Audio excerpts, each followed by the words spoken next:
outgive God. Let me tell you a story about that. There once were two close friends who had known each other all their lives. One of the two friends was a great giver, and the other one was a great hoarder, holding on to as much for himself as he could every day. One day, after watching the other friend for years, the hoarder turned to the giver and said, "I don't get it. You just give and give and give, and yet you always seem to have enough. How exactly does that work?" The giver turned to the hoarder, shrugged his shoulders, and said, "The way I see it, God and I both have shovels, and we're both shoveling just as fast as we can. The reason I always have enough is that God's shovel is so much bigger than mine." And it's true. God's shovel is infinitely larger than anything we can even imagine. Well, my wife and I, Jana, have learned a lot about how big God's shovel really is. In the 1980s, everything that I owned fit into one standard-sized Army duffel bag, with the one exception of my 10-speed bike. I didn't have a car, I didn't have a bed, I didn't have anything except what fit in that duffel bag, some clothes and some books. But by the late 1990s, the time we were struggling with responding to God's call in our lives into ordained ministry, I was earning over 6 figures in salary and benefits as a research scientist with Honeywell.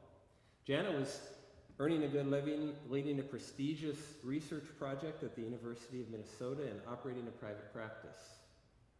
We owned a house, 2 cars, we had our IRAs, 401ks, all the trappings of the American dream. Were we any happier with all that stuff in the 90s than we were without all that stuff in the 80s? Not really. Even so, leaving all that behind to move into seminary housing in rural Kentucky, taking on new tuition payments, rent, and moving costs was a very scary thing for us. Even scarier was the idea that God wanted us, in the midst of all that, to continue to share from what we had for the work of the church. And we did, little bit by little bit, but I'd hardly call it joyful giving. I'd say it had more to do with a sense of obedience to God's command and a fear of what would happen to us if we weren't obedient. We had so much to learn yet about who God was. When we were appointed to this church in 2002, we had even more questions about giving.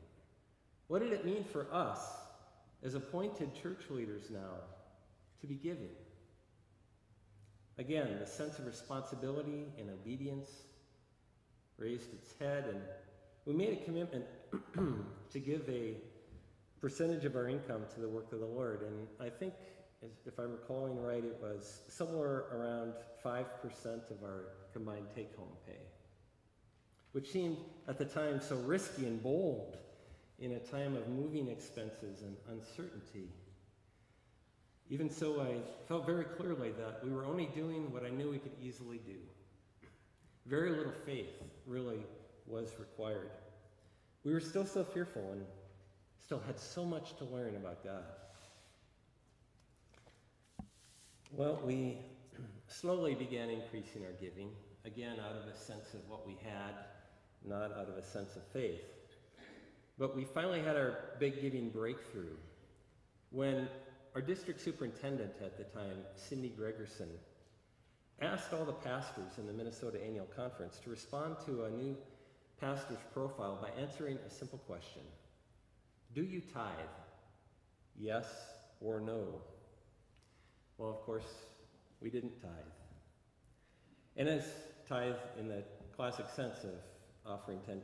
And as I stared at that worksheet, I realized that some simple accountability maybe was something I needed. I knew, especially as your pastor, that I could never ask you to give generously and faithfully when I myself was giving with reserve and really not out of faith. And so at that time, we immediately gave up on our plan to annually increase our giving by small amounts, and we took the faith plunge. We immediately increased our regular giving pledge to 10% of our before-tax income. I've never, ever regretted that decision. In fact, after that decision to do what we didn't know we could do and do what we could only do by faith, giving has only become easier, not harder.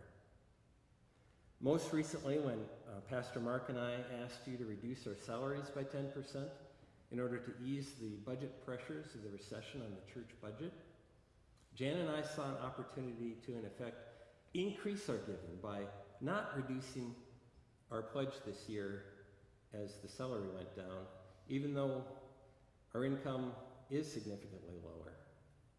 We already had our electronic payments set up monthly, so we just left things the way they were and continued to offer our gifts occasionally as well. Did we do that out of a sense of duty and obedience? Well, I suppose, sure, we did that. But we also did that out of a sense of joy and eagerness in the work of the Lord and the Lord's church. Thinking about those automatic bank offerings going out each month, I get excited now. I honestly get excited. I'm so grateful that God has allowed us to share in his work of changing lives through such a simple means. Of course, there have been decisions our family has made that have allowed us to give joyfully to the Lord. For one thing, we've been very careful not to get sucked into the whirlpool of mounting consumer debt. We still eat out. We probably have more luxuries in our lives now than we ever did in our lives before. In fact, I know it. But sometimes we do without. Sometimes we've had to cancel or scale down vacation plans in order to pay for a car repair that we didn't expect. We've saved money on cell phones, first by doing without, and then by using a cheap calling card plan when we felt we couldn't go without. We don't subscribe to cable TV. That's a choice. We've made giving to the Lord through the work of the church our first commitment, so that when unexpected expenses come up, we either have the flexibility in our budget to handle them, or we make cuts in our discretionary spending. We've positioned ourselves in the security of faith, trusting that as we exercise responsible stewardship of the gifts God has shared with us, he'll allow us to enjoy the blessings of sharing those gifts with others.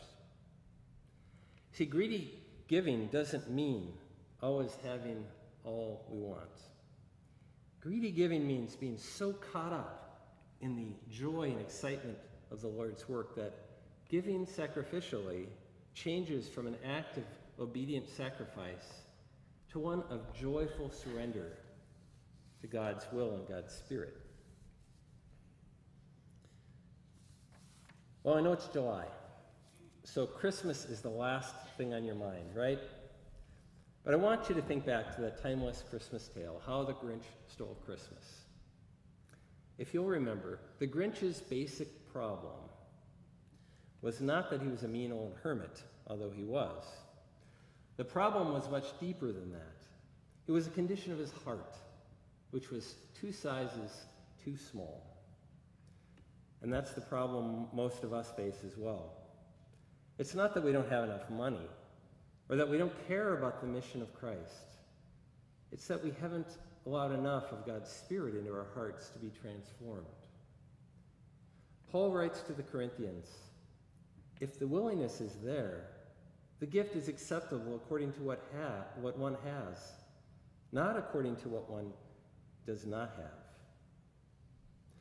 The way to excel in giving, the way to greedy giving instead of grinchy giving, is really a person and not a method. Overflowing joy comes from knowing and trusting in the one from whom all blessings come, our risen Savior, Jesus Christ.